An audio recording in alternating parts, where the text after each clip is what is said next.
ছোটবেলায় আমরা সবাই পড়েছি honesty is the best policy, কিন্তু যত প্রশ্ন বাস্তব জীবনে এর চর্চা নিয়ে। সততা চর্চায় উৎসাহিত করতে রাজধানীর একটি স্কুল তাদের শিক্ষার্থীদের জন্য চালু করেছে অনেস্টি শপ।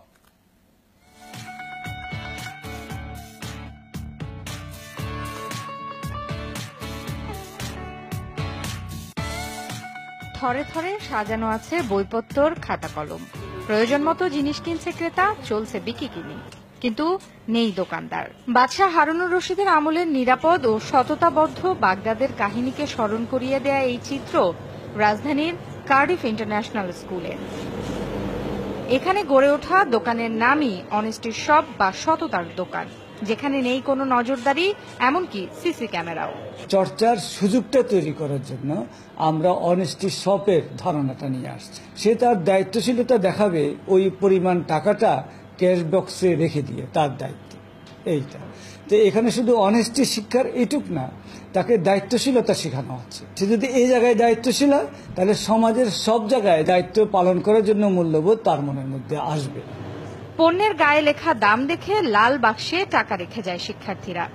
বিষয়টিকে তারাও দেখে সততার পরীক্ষা হিসেবে। খুশি মনে সেই অনুশীলনে অংশ নেয় তারা।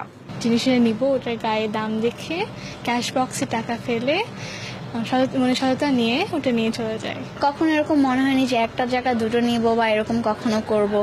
ক্লাস টিচাররা আমাদের অনেক ট্রাস্ট করে জিনিসটা করেছে। ছোট থেকে জানি যে honesty is the best policy, but আমাদের স্কুলে আমাদেরকে শিখেছে যে honesty is the only policy. জিনিসটা যে কিনছি দিচ্ছি, এইটার কারণে আমাদের ভিতরে একটা অনেস্টি যে বলতে একটা যে জিনিস আছে, এই জিনিসটা যাচ্ছে। 3 মাস আগে শুরু হয় এই অনেস্টি শপে এখন পর্যন্ত 1 কোটিও লোকসান হয়নি কর্তৃপক্ষের। উল্টো পাওয়া গেছে অতিরিক্ত টাকা। কিছুটা আশ্চর্য হয়েছি যে হিসাব করে দেখলাম যে আমাদের ক্যাশ বক্সে কোনো কম টাকা পড়েনি এবং কোনো জিনিসও খোয়া যায়নি। তো এটাই আমাদের সাকসেস আর কি। লোভ লালসা অবক্ষয়ের এই যুগে কার্ডিফ স্কুলের অনেস্টি শপ এবং সেখানকার শিক্ষার্থীদের সততা চর্চা হতে পারে সকলের জন্য অনুকরণীয়। Farhana Nancy, Jamuna News, Dhaka.